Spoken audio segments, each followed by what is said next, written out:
Je lis au nom de l'Éternel. La Bible dit: Or le Seigneur éternel ne fera rien qui ne révèle son secret à ses serviteurs les prophètes. Amen. Amen. Seigneur Jésus, merci pour la lecture de la parole. Nous nous confions entre saintes mains. C'est maintenant le moment, Seigneur, que nous allons partager la nourriture spirituelle au temps convenable. Bénis chacun de nous. Bénis tous ceux qui sont venus. Bénis ceux qui ne sont pas venus. Seigneur, déplace-moi du chemin. Seigneur, mets-toi à ma place. Mets-toi à la place de mon frère et de ma soeur, afin de pouvoir ouvrir l'entendement spirituel pour donner pour ta gloire au nom de Jésus. Amen. Amen. Ok. Je vais parler ce matin sur un petit sujet qui s'intitule l'exactitude de Dieu. Alors, l'exactitude de Dieu, je vais parler dans le sens que Dieu du ciel ne peut pas dire une chose et son contraire. Vous comprenez ça? Dieu du ciel ne peut pas dire une chose et son contraire. Dieu, c'est un Dieu exact. Amen. Dieu, c'est un Dieu qui dit quelque chose et il reste sur ce qu'il a dit. Il ne peut pas dire quelque chose aujourd'hui et demain changer cela. Si Dieu dit quelque chose aujourd'hui, s'il change demain, ce n'est pas sa volonté. La volonté du Seigneur, c'est ce qu'il a dit en premier lieu. Dieu dit, ne mange pas, ne tue pas. Et après, Dieu vous permet de tuer, de manger, c'est que ce n'est pas sa volonté. Pourquoi? Parce que l'homme pousse Dieu à faire ce qu'on appelle une volonté permissive au lieu de faire la volonté parfaite de Dieu.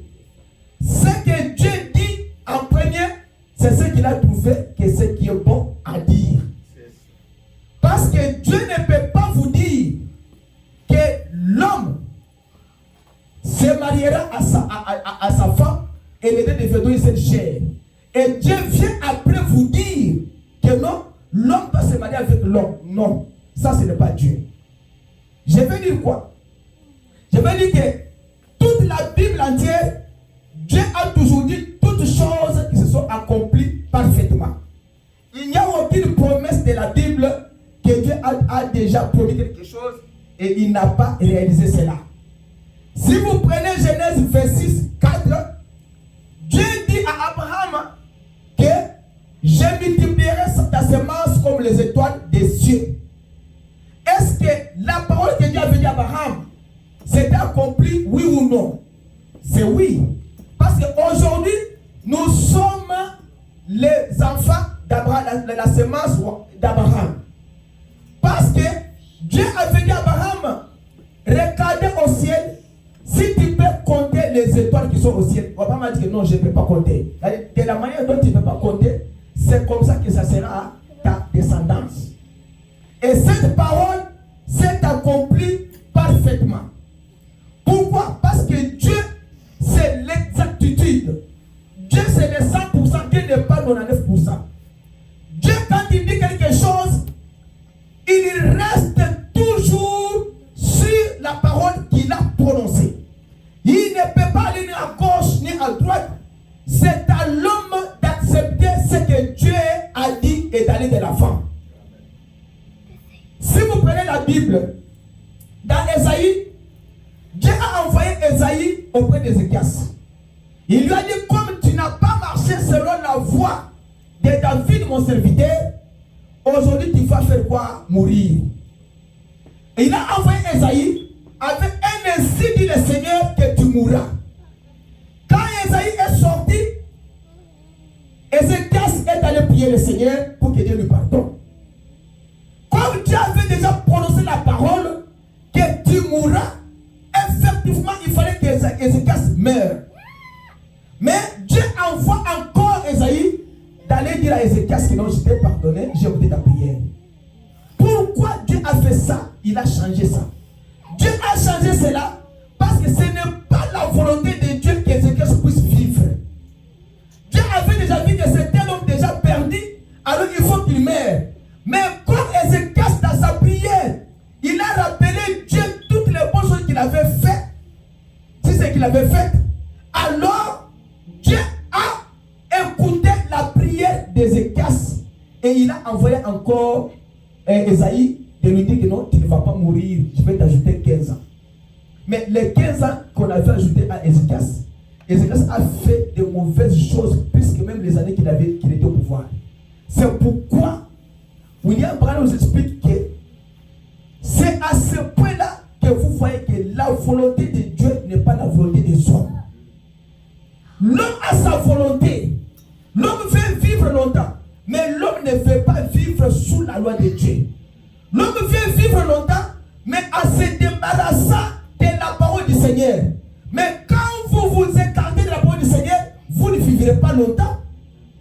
Pour que vous puissiez vivre longtemps, il vous faut être accroché avec la parole du Seigneur. Parce que Dieu c'est la vie. Dieu c'est la lumière. Dieu c'est le rocher. Dieu c'est les étoiles. Dieu c'est tout ce que vous voyez ici, la nature, c'est Dieu. Parce qu'un arbre ne peut pas vivre sans Dieu. Un oiseau ne peut pas vivre sans Dieu. Un animal ne peut pas vivre sans Dieu. Alors, Dieu, c'est l'exactitude. Pourquoi Dieu, c'est l'exactitude? Dans la Bible ici, nous voyons que il y a plusieurs endroits que Dieu a parlé aux prophètes et Dieu a réalisé. Je veux que vous preniez avec moi Jérémie 28. Écoutez ce qui montre que Dieu dit la chose et il reste ferme. Ce n'est pas comme aujourd'hui, il y a des prophètes, il y a des gens qui se disent qu'ils sont des prophètes. Mais ils disent des choses qui ne s'accomplissent pas. Et ils disent toujours le nom des prophètes. Non. Nous devons enseigner l'église ceci, que un prophète ne peut pas dire quelque chose et qu'il doit rater. Non. Parce que ce n'est pas lui. D'abord, un prophète, c'est quoi? Un prophète, c'est une lumière de Dieu sur la terre. Pour l'époque, il est en train de vivre. Parce que Dieu dit dans Amos que Dieu ne peut pas révéler son secret à n'importe qui. Et Dieu se révèle et Dieu parle qu'à travers un prophète. Dieu parle qu'à travers un prophète. Un prophète, c'est l'intermédiaire entre l'homme et Dieu. Si Dieu veut parler à moi, Dieu utilise le message en donnant à un prophète. Et ce prophète-là qui vient me dire, moi, que non, Bertin, toi tu n'as pas bien marché. Dieu s'est fâché contre toi. Remets-toi sur le chemin, alors Dieu va te bénir. Mais pour que Dieu descende du ciel, te parle à toi, Dieu ne le fera pas. Pourquoi? Avant de lire Jérémie, Élie, Jézabel était allé tuer Naboth. Dieu du haut du ciel a vu Akab en train de marcher dans la ville de Naboth. Dieu a envoyé Élie. Il lui a dit que non, va rencontrer Akab. Je lui vois, lui Akab, dans la ville de Naboth, le juste. Alors, comme il a fait ceci, ainsi dit le Seigneur, là où les sangs des chiens ont lâché, les sangs de Naboth, c'est l'endroit où Akab va faire quoi? Mourir. Dieu a maudit Akab, Dieu a maudit Jézabel. De la même façon dont Dieu avait prononcé la parole contre Jézabel, contre Akab, Dieu l'a accompli parfaitement. Et Jézabel était morte et les chiens ont lâché le sang dans les champs là. Et Akab est allé au combat, il s'est déguisé pour qu'on ne peut pas le connaître. Mais quelqu'un a lancé une flèche dans le vide. Le flèche est allé toucher Akab, Akab est mort. Et les sangs ont lâché. Quand on l'a transporté pour l'amener dans la ville, les sangs a coulé dans les chariots. Alors les chiens sont venus lâcher les sangs dans Akab. C'est que Dieu, quand il parle, Dieu accomplit cela parfaitement. Dieu ne peut pas envoyer un prophète pour vous dire que non, vous allez mourir et vous vivrez. Non. Dieu, quand il y a un prophète, va lui dire qu'il vivra. Même si vous avez les sida, même si vous avez les cancers qui a déjà rongé les intestins, tu vivras toujours parce que c'est Dieu qui le dit. Ainsi dit le Seigneur, on ne joue pas avec ça. Vous ne pouvez pas dire dans ta bouche, ainsi dit le Seigneur, si Dieu n'a pas dit ça, il ne faut pas le faire. Que tu sois pasteur,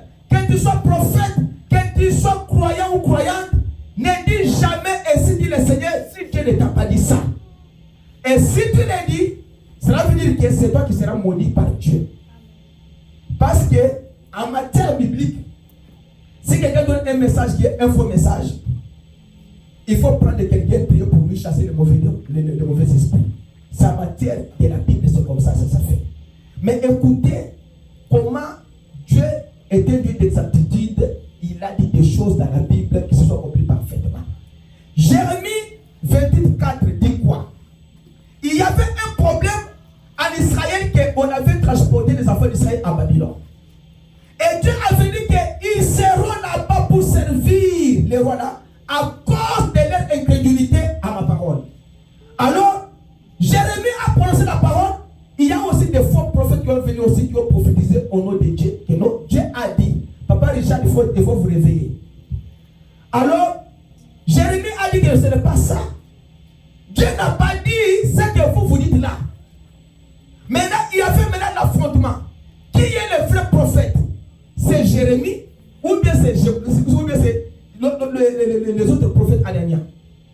Mais la Bible dit que Jéconias, fils de Joachim, roi de Juda, et tous les transporta les Juifs à Babylone.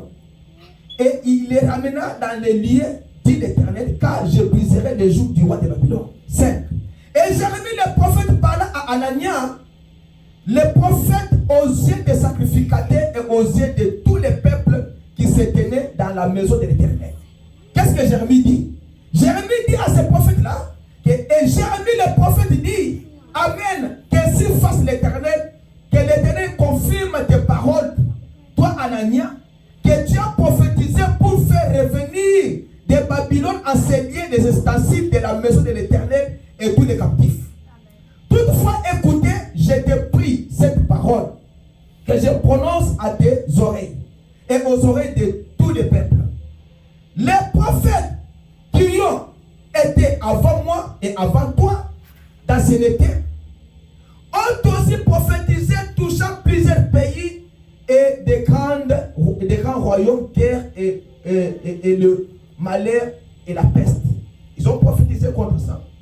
Et les prophètes qui prophétisaient la paix, quand la parole de ce prophète arrivera, on saura que c'est un prophète que l'Éternel a véritablement envoyé. Quand Dieu prononce la parole à travers un prophète, et quand cette parole arrive, là on reconnaît maintenant que celui-ci c'est un vrai prophète de Dieu. Parce qu'un prophète ne peut pas dire la chose que Dieu lui a dit sans que Dieu puisse l'accomplir. Ça doit toujours s'accomplir s'il est un vrai prophète. Mais s'il est un faux prophète, il parlera, ça ne s'accomplira jamais. Parce que Dieu dit dans Amos, Dieu ne fait rien sans avoir révélé ses secrets à ses serviteurs, les prophètes. C'est que Dieu a un secret dans son cœur qu'il veut transmettre à un peuple. Dieu a un message qu'il veut donner à un peuple. Dieu considère le prophète. William Branham dit ceci: un prophète n'a pas le corps que vous avez là, que moi j'ai. Non. Ce sont des gens qui ont des corps différents. Pourquoi? Parce que Moïse était un prophète, mais il avait le corps physique comme ça. Mais son corps, la manière dont Dieu avait constitué le corps de Moïse, ce n'est pas votre manière. Pourquoi? Parce que Moïse, quand il rencontrait Dieu, la Bible dit que sa face là, la figure de Moïse là, ça changeait, ça brillait. Et les enfants d'Israël ne pouvaient pas même fixer les yeux sur Moïse. Pourquoi? Parce que Moïse, son corps là, il entrait même dans les nuées où les autres personnes, même son frère sacrificateur Aaron, ne pouvaient pas entrer. C'est un corps du prophète, c'est un corps mystique, c'est un corps prophétique. Parce que la manière dont Dieu utilise un prophète, ce n'est pas la manière dont Dieu va utiliser vos corps. Parce qu'un message qui est venu par un prophète, ce n'est pas son message à lui. Dieu a pris seulement le corps du prophète, Dieu l'a transformé et il a mis quelque chose à l'intérieur. William Branham dit ceci: il dit que quand Dieu appelle un prophète, Dieu détaille la nature du prophète premièrement. nature-là et la nature du prophète, ce ne sont pas la même nature. Un prophète a une nature différente de votre nature à vous. Un prophète, son corps, quand Dieu l'appelle, Dieu lui donne un style de pouvoir comment prêcher. Pourquoi Dieu donne un style? C'est par rapport à l'époque où le prophète vit. Le prophète, s'il a vécu du temps de Moïse, il a un style de prédication, la manière dont il doit prêcher les gens de cette époque-là. Du temps de Sodome, il y avait un prophète, Abraham. Il y avait une manière, un style que Dieu a venu à Abraham de pouvoir prêcher ces gens-là. Du temps d'Akab, Dieu avait envoyé Élie. Élie avait un style qu'il devait prêcher les gens de cet âge-là. Du temps de Jean-Baptiste, Dieu avait donné Jean-Baptiste un style de la façon qu'il devait convaincre les gens de cette époque-là à partir de son style-là qu'il avait mis en lui. C'est que quand Dieu appelle un prophète, Dieu change la nature du prophète. Dieu lui donne un style de pouvoir comment prêcher. Dieu lui donne un message qu'il doit amener à ce peuple-là.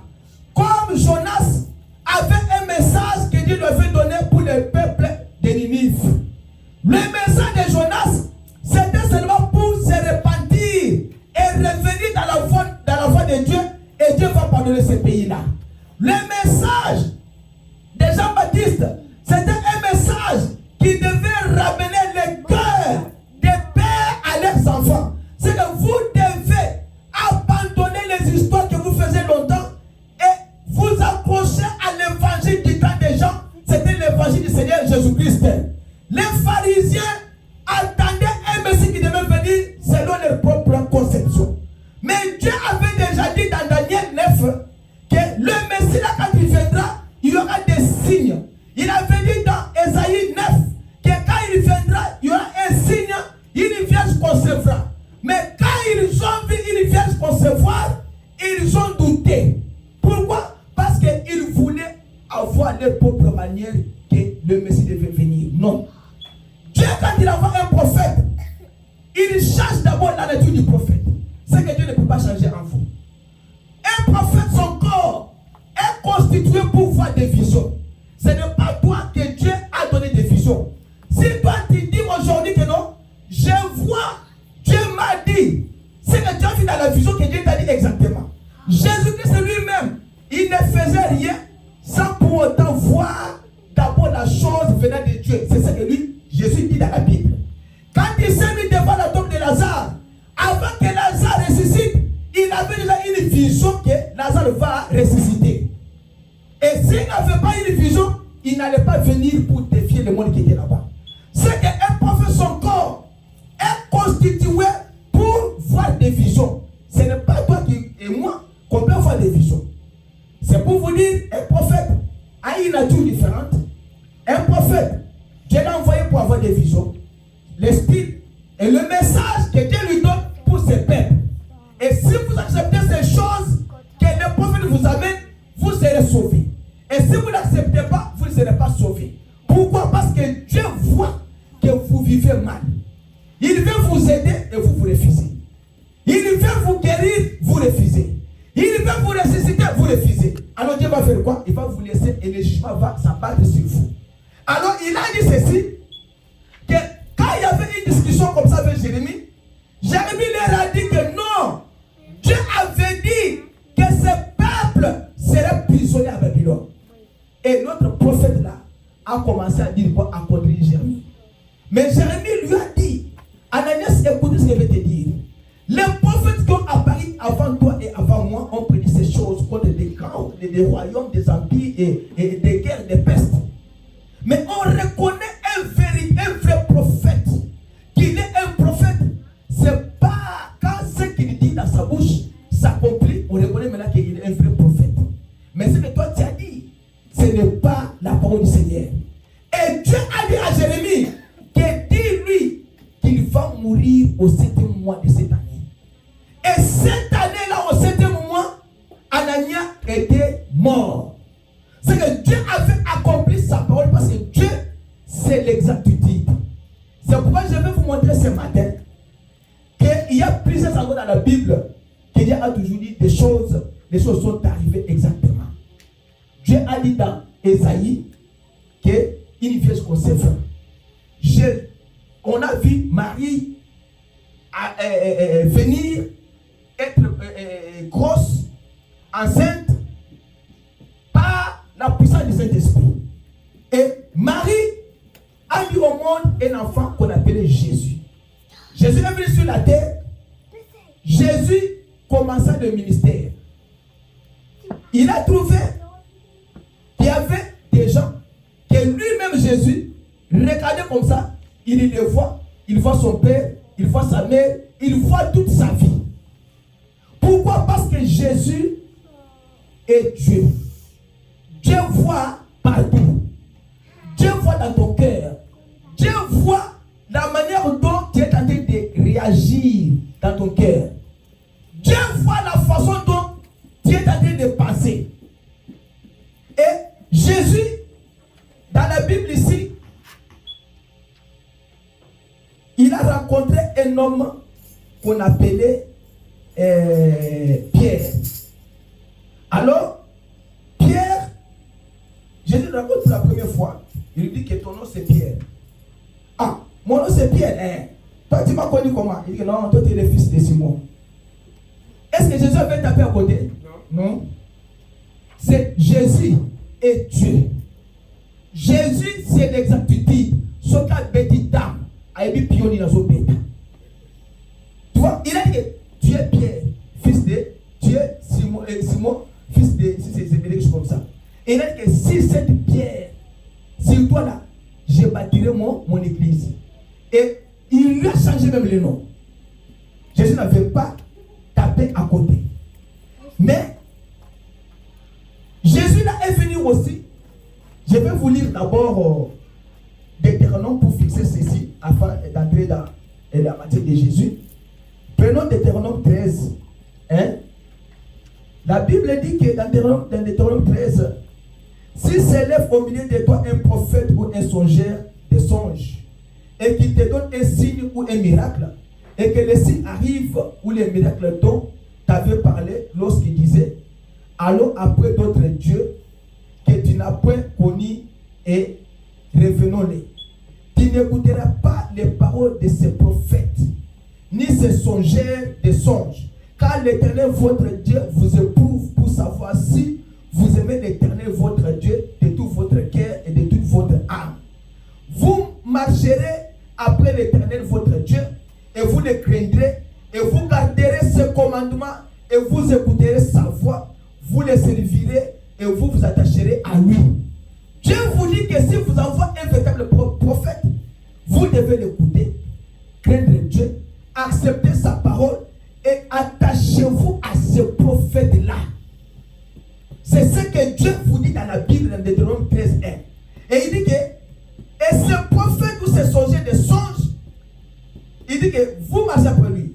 Et ce prophète, ce songeur de songes, sera mis à mort car il a parlé de révolte contre l'Éternel. Si un prophète prophétise quelque chose qui n'arrive pas, Dieu permet au peuple de lapider le prophète, de le tuer.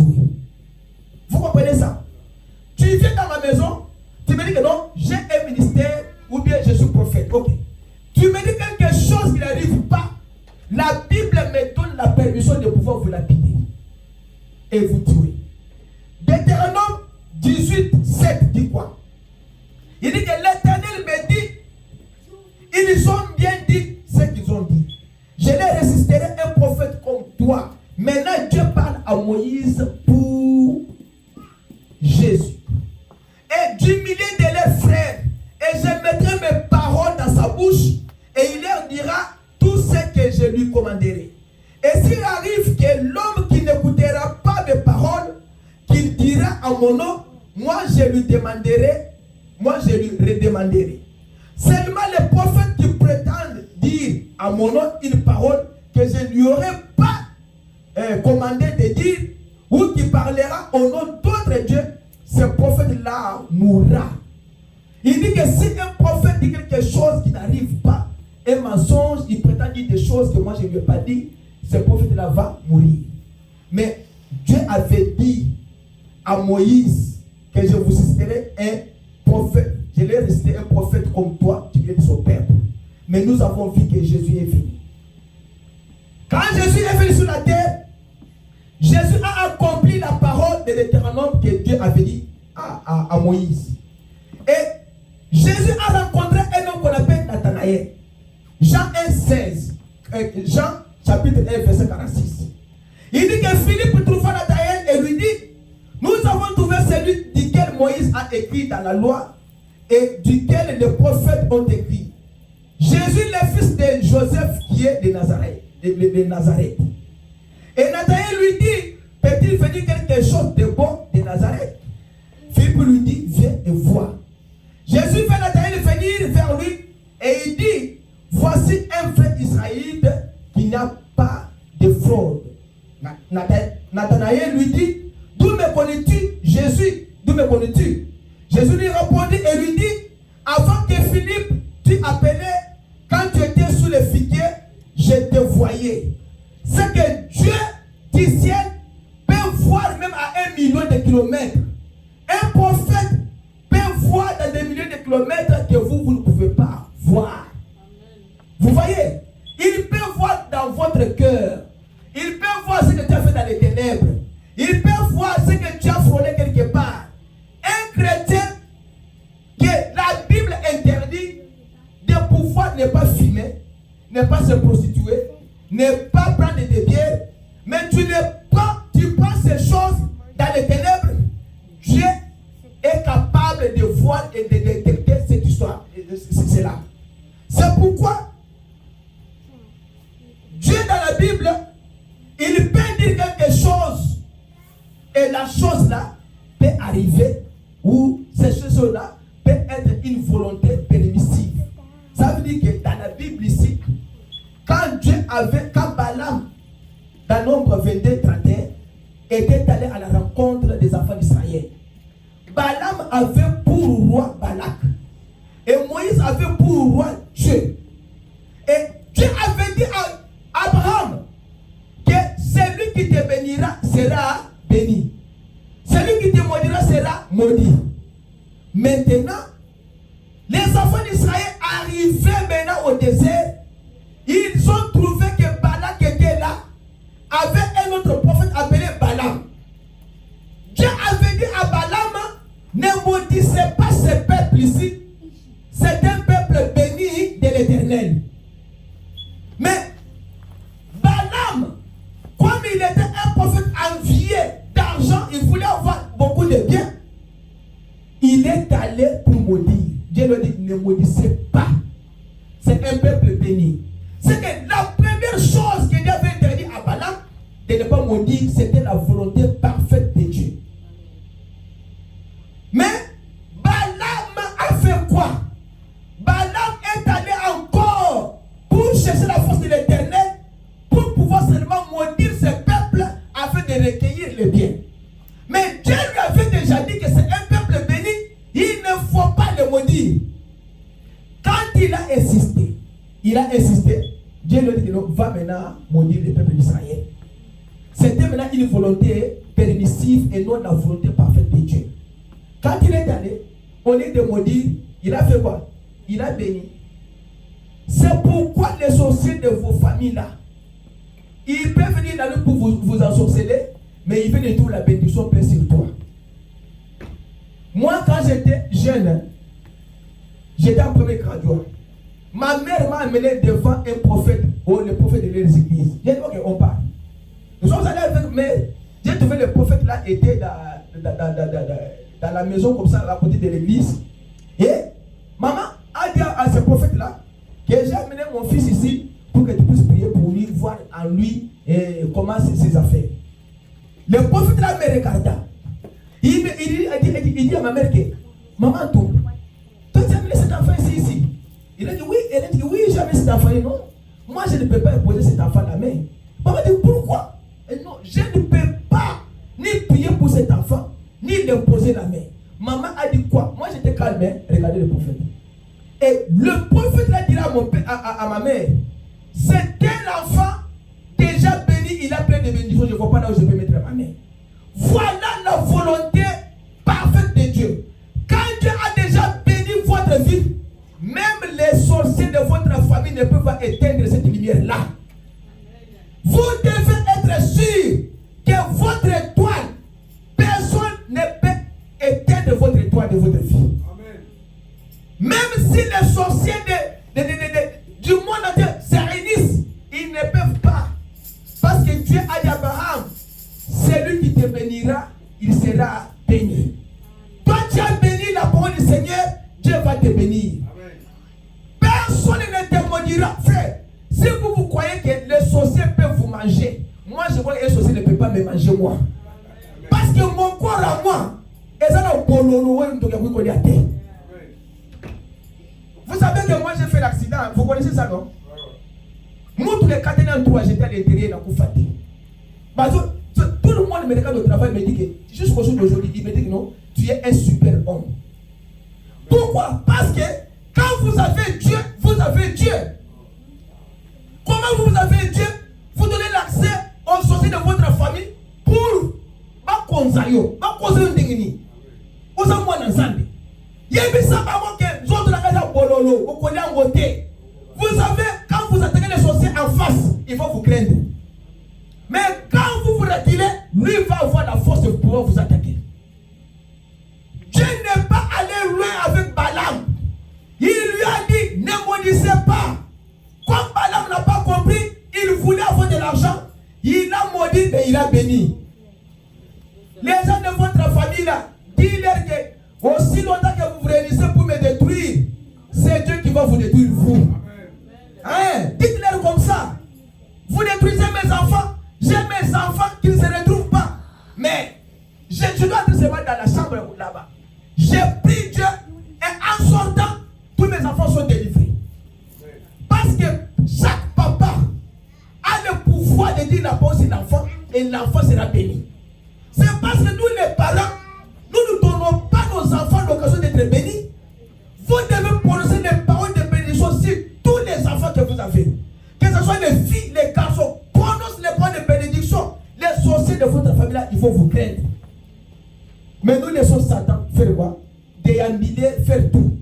Mais nous avons Dieu. Dieu ici nous dit, vous êtes un peuple béni. Vous êtes une sacerdoce royale, une nation sainte. Il a dit que reste la nation qui l'Éternel est Dieu. Toi tu es une nation sainte, l'Éternel est ton Dieu. Tu ne dois pas craindre un charlatan. La Bible dit que tu dois saisir même les sorciers et tu dois les tuer. Ça c'est la Bible. Ça c'est Exode 20 dit ça.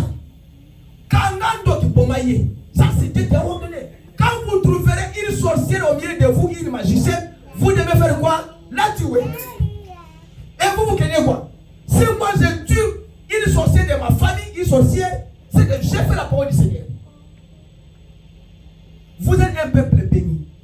Ce matin, je voulais vous montrer seulement que Dieu qui a prononcé des bénédictions sur votre vie là, c'est un Dieu exact. Il ne sera pas. Si vous connaissez qu'il y a une écriture dans la Bible liée à votre vie, croyez seulement cela et avancez. Si vous croyez ce matin que Dieu, pour mon problème de la maladie, il y a une écriture qui me dit, pas de maîtriser, je suis guéri, prenez votre guérison. Et soyez guéris, parce que la foi est une ferme assurance. Une démonstration des choses qu'on ne voit pas, mais on espère seulement par la foi que j'ai obtenu la chose demandée. Il a dit que demandez, vous ferez quoi? Hein? Non. Demandez, frappez, cherchez, vous trouverez. Quand vous frappez, on va vous ouvrir. Quand vous demandez, on va vous donner. Vous demandez à qui? À votre Dieu. Parce que Dieu, c'est celui qui donne de bonnes choses à ses enfants. Il ne peut pas vous donner une racine d'amertume. Dieu vous donne des biscuits. Dieu vous a dit que votre terre, c'est la terre qui coule le lait et le miel. Il n'a pas dit que terre n'a plus de la pololo. Non. Pas d'ensemble, vous ne pas si nini. Pas si n'a plus de parce qu'il y a une promesse dans la Bible déjà votre vie. Si on dit dans votre vie, dans votre famille, mais moi je vous dis que vous famille wana bana baso balaka te yangai bakobala. Amen. Yangai kutu bakobala ba pilote, bakobala ba médecin, bakobala ba président, bakobala ba ministre. Ya bilonde bakozala basi ya bato pousse. Yangai te parce que y a une promesse attachée à mes enfants. Montrer aux enfants la voie de l'Éternel afin que quand l'enfant sera grand, qu'il ne puisse pas se détourner de la voie de Dieu qui est leur Père. Amen.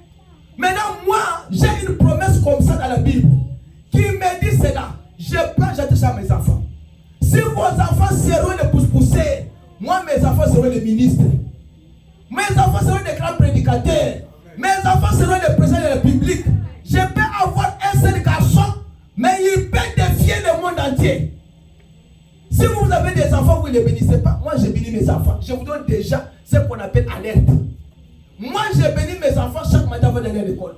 Je bénis mes enfants chaque nuit. Seigneur, bénis celui-ci. Azala moi si il y a pilote. Ou azala médecin. Ou azala docteur. Ou azala avocat. Ou azala autre. Moi, je désire ça. Parce que la bénédiction est attachée à moi. Je n'aime pas la bénédiction. Je donne ça à mes enfants. Et quand vous priez quoi? Vous demandez Dieu quoi les habits? Vous demandez Dieu quoi les véhicules? C'est bien. Mais demandez à Dieu que vos enfants soient des véritables chrétiens.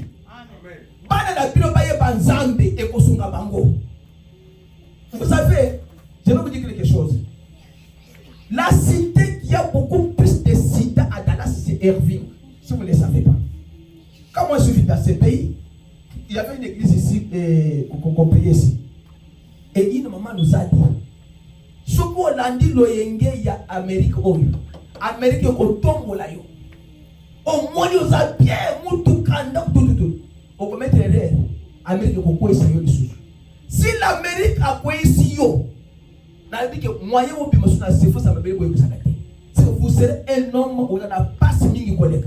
C'est pourquoi quand nous prêchons les gens, nous leur dirons seulement restez dans la voie que l'Éternel a tracée pour votre vie.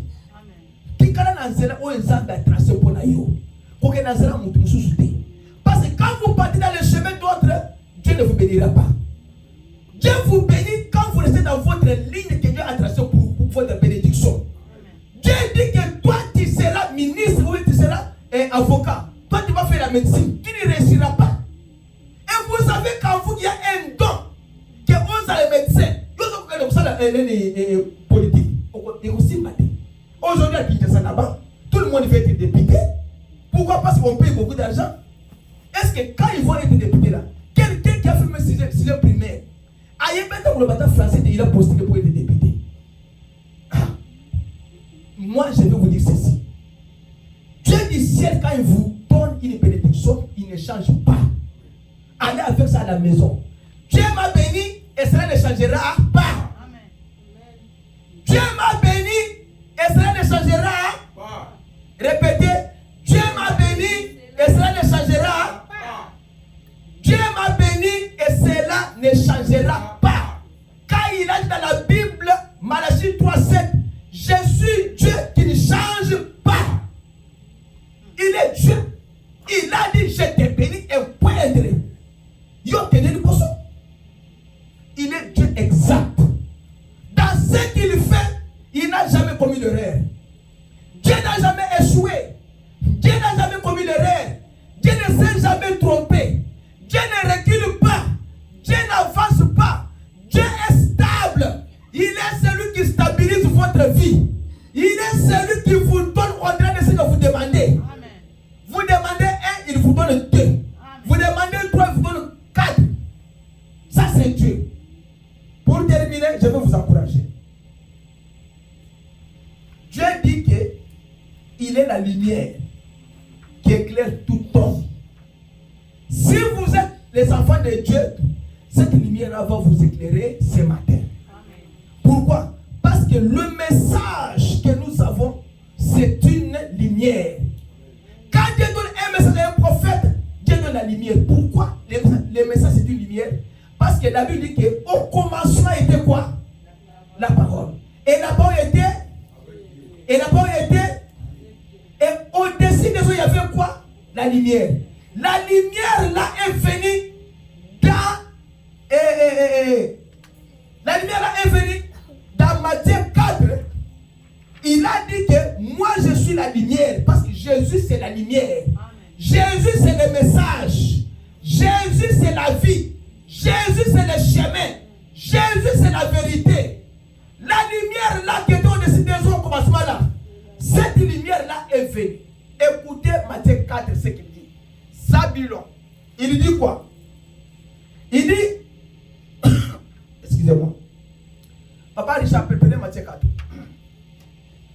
Avant de parler. Matthieu 4, 13 dit, et ayant quitté Nazareth, il alla demeurer à Capernaum, qui est au bord de la mer, sur les confins des Zabulon et des Nephtali, afin que fût accompli ce qui était dit par Ésaïe le prophète, disant, terre des Zabulon et terre des Nephtali, chemin de la mer au-delà du Jourdain, Galilée des nations. Les peuples assis dans les ténèbres a vu une grande quoi? Lumière. Et cette lumière-là, c'est la lumière qui était au-dessus des eaux au commencement. Cette même lumière, qui est le message, a rencontré Paul sur le chemin de Damas. Dans Acte 9, 3. Comme Paul se dirigeait vers Damas pour tuer les disciples, il a rencontré une lumière. Cette lumière-là, Paul a parlé à Paul. Paul lui a posé la question, qui es-tu Seigneur? La lumière a dit quoi? Jésus, que tu fais quoi? Que tu persécutes. C'est que Jésus est la lumière là. C'est que Jésus est le message. Vous savez aujourd'hui, quand les gens disent que non, les branhamistes, non. Les branhamistes n'existent pas sur la terre. Non, il n'y a pas un branhamiste. Quand ils ont dit un branhamiste, c'est Satan qui leur a inspiré de dire ça. Quelqu'un qui est dans le message de William Branham, c'est un chrétien comme tous les autres chrétiens. Il n'est pas branhamiste.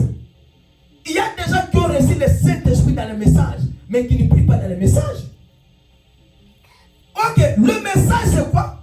Le message c'est une lumière pour la nation à l'époque que Dieu a envoyé ce message. Dieu a vu quoi? Que le monde sombre dans les ténèbres. Dieu a dit que nos Zabulon et Nephtali, qui étaient sous les ténèbres, a vu quoi? Une lumière. Vous voyez? C'est que Dieu a vu que ce peuple n'avait pas de message. Maintenant, aujourd'hui, dans la vie de David, et vous savez qui est sauvé. C'est ce messager-là qui est venu maintenant donner la vie aux gens des Zabulon et les gens des Nephtali, parce qu'ils n'avaient pas la parole du Seigneur. Est-ce que vous comprenez les Écritures bien? C'est ça ce que l'Écriture veut dire. Ne veut pas dire qu'ils ont vu une grande lumière comme ça comme la police. Non. Ils ont reçu un message venant de Dieu afin de les amener à Christ, à la voie parfaite de Dieu. C'est un peuple qui n'avait pas entendu la parole de Dieu depuis la création de cette ville-là. Maintenant, ils ont reçu maintenant un messager qui doit les amener maintenant vers l'enseignement de leur père. La manière dont Abraham avait vécu, la manière dont Isaac, Jacob, Joseph, Moïse et les autres ont vécu, ils ont trouvé aussi grâce afin que ce message puisse parvenir à eux. C'est pourquoi le message que nous avons n'est pas, d'abord ce n'est pas le message de William Branham, c'est le message de Jésus. Amen. Comme Jésus a donné le message à Jean sur les Patmos, l'île de Patmos. Il a dit que c'est la révélation du Seigneur Jésus-Christ qu'il a donné à qui? À Jean le prophète.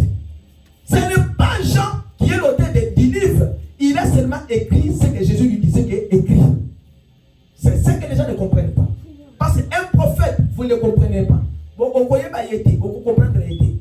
C'est pourquoi nous, dans quelques jours, je dois préparer la prédication, l'enseignement sur qu'est-ce que le message. Que les gens comprennent que le message que nous avons, ce n'est pas un message que vous attendez là. Ça c'est une lettre que Dieu a envoyée à son épouse.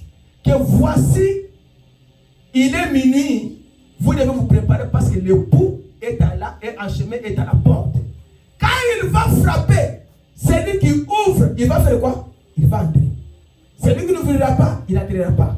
C'est ça le message. Le Les gens comprennent, non, nous ne sommes pas des branhamistes. Nous sommes des chrétiens, mais nous avons accepté que Dieu nous a envoyé un message pour nous préparer parce qu'il y a un enlèvement qui doit venir. Il y a 6 enlèvements dans la Bible. 6 enlèvements dans la Bible. Dans l'Ancien Testament, il y en a 3. Dans le Nouveau Testament, il y a 3 enlèvements. Les peuples d'Israël, ils ont 5 enlèvements eux-mêmes.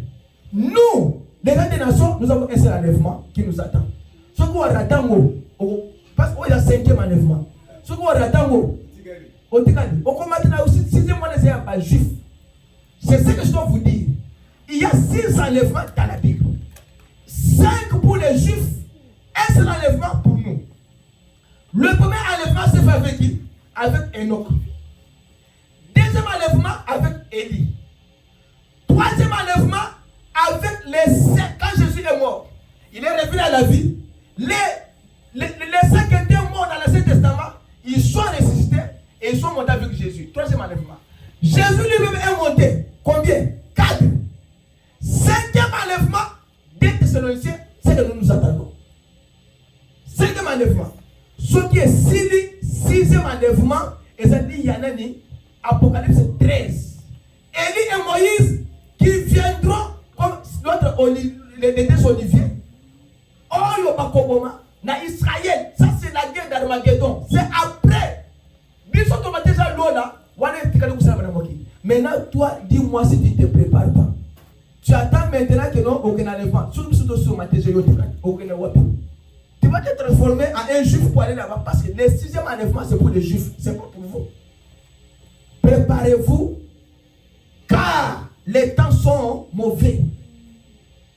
Même si vous mangez, même si vous partez au travail, ayez votre Bible, méditez, priez chaque jour, afin que quand Jésus viendra, qu'il y ait autre canapé. On connaît bien. Tu vas bien manger. Tu vas bien t'habiller. Mais il a déjà un billet d'enlèvement. Il a déjà un billet d'enlèvement. Mais vous n'avez pas ce billet-là. Vous n'avez pas les tickets d'enlèvement. C'est pourquoi je veux vous fixer des choses. Que Dieu du ciel nous a promis qu'il y aura un prophète qui viendra avec un message dans Malachie 4. Il nous a dit, c'est là où je termine parce que j'ai pris déjà plus de 50 minutes. Dans Malachie 4, 5, il nous a dit que je vous enverrai Élie le prophète. Avant que le jour. C'est ça, non? Malachie 4.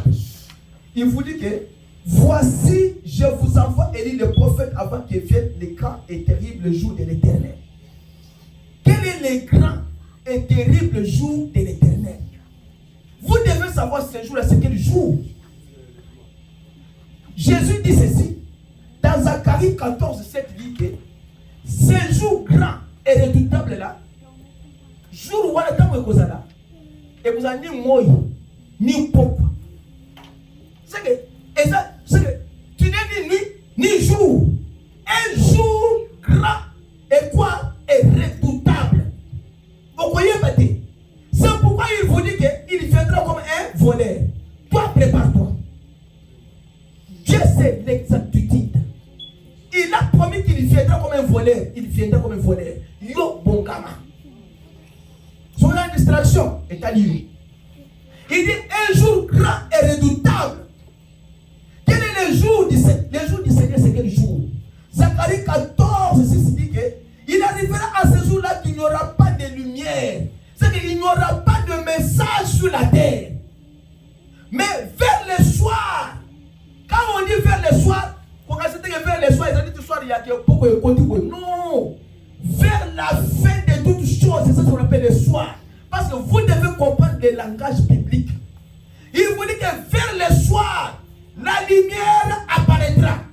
C'est-à-dire qu'il vous dit que à la fin du monde, il y aura un message. Comme Jésus c'est la lumière du monde, comme Jésus c'est le message principal, c'est ce message-là qui sera prêché au dernier temps pour amener l'épouse vers l'époux.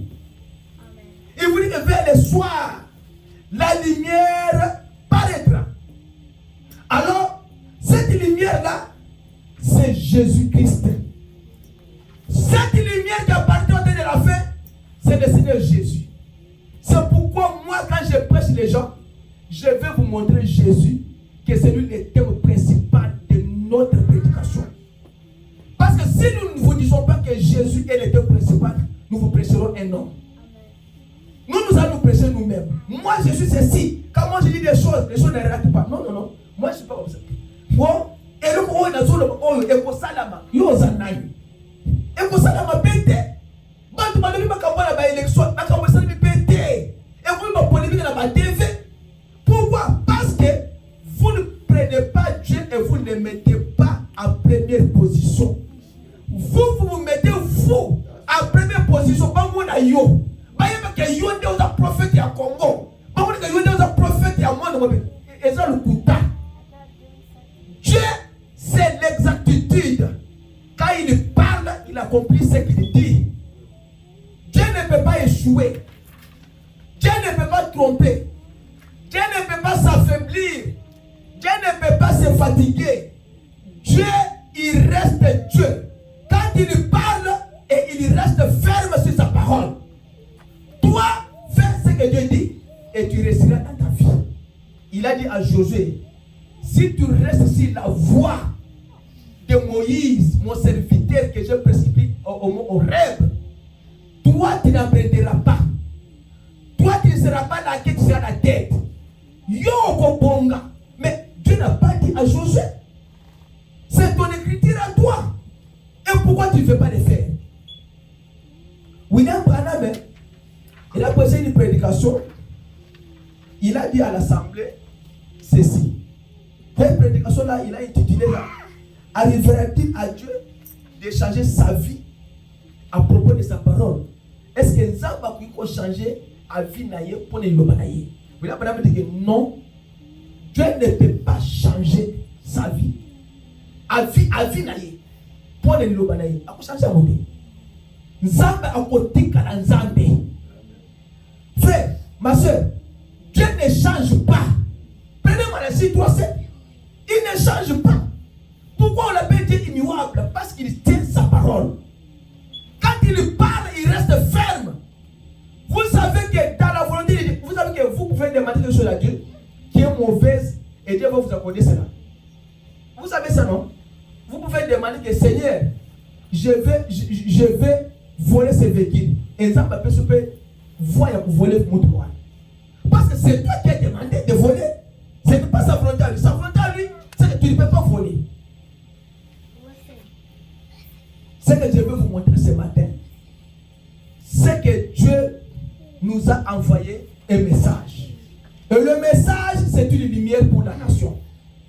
Cette lumière a rencontré Paul. Paul a été changé. Cette lumière a rencontré Nathanaël. Nathanaël a été changé.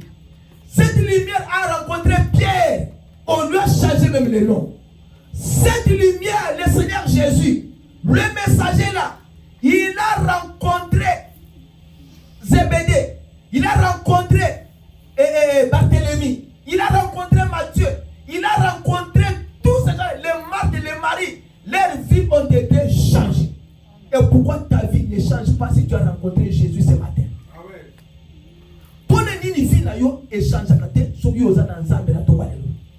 C'est quand vous allez rencontrer Dieu, votre vie fera quoi? Changera. Est-ce que si la vie ne change pas, c'est que vous n'avez jamais fait l'expérience avec Dieu. C'est que je vous demande ce matin, allez avec ça, que Dieu du ciel ne change pas. Il est Dieu exact. Il ne peut pas changer ta vie à propos de sa parole. Il reste ferme. Il vous a béni, il vous a guéri, il vous a propulsé, il a déjà fait, c'est votre bénédiction et vous devez recevoir cela. Et Dieu dit ceci. Il dit, moi l'Éternel Dieu, si vous restez dans mes paroles, dans mes commandements, je ferai quoi? Je vous bénirai. C'est que Dieu a mis la bénédiction ici. Restez seulement sur la foi de la parole. Amen. Ne trompez pas. Ne dites pas la chose que Dieu n'a pas dit. Il ne faut pas dire que Dieu m'a dit s'il ne t'a pas dit.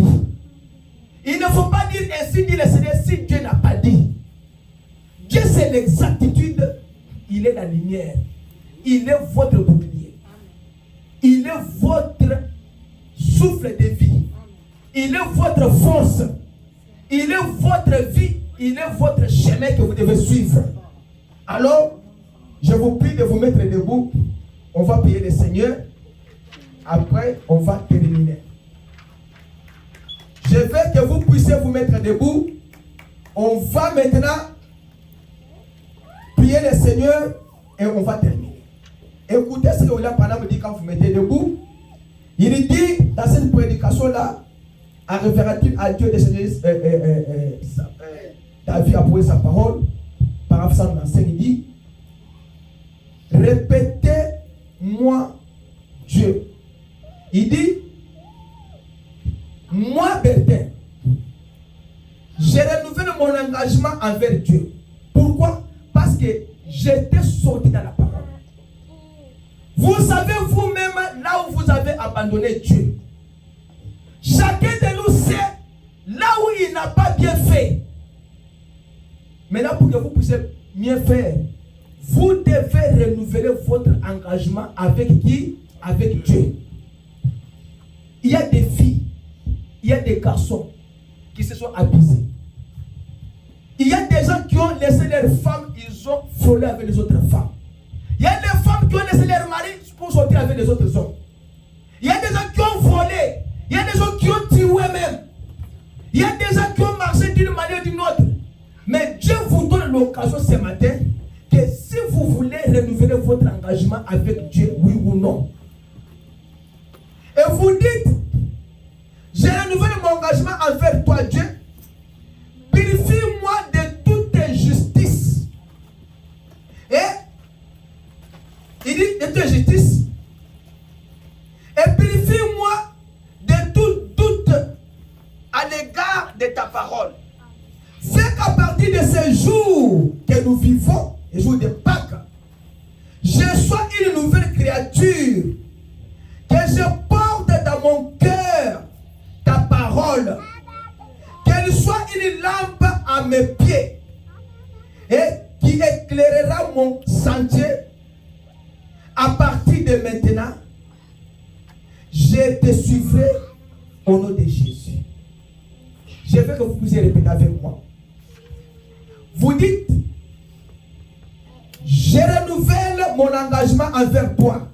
Je renouvelle mon engagement avec toi. Purifie-moi de toute injustice. Purifie-moi de toute injustice. Purifie-moi de tout doute à l'égard de ta parole. Purifie-moi de tout doute à l'égard de ta parole. Fais qu'à partir de ce jour de Pâques, Fais qu'à partir de ce jour de Pâques, je sois une nouvelle créature.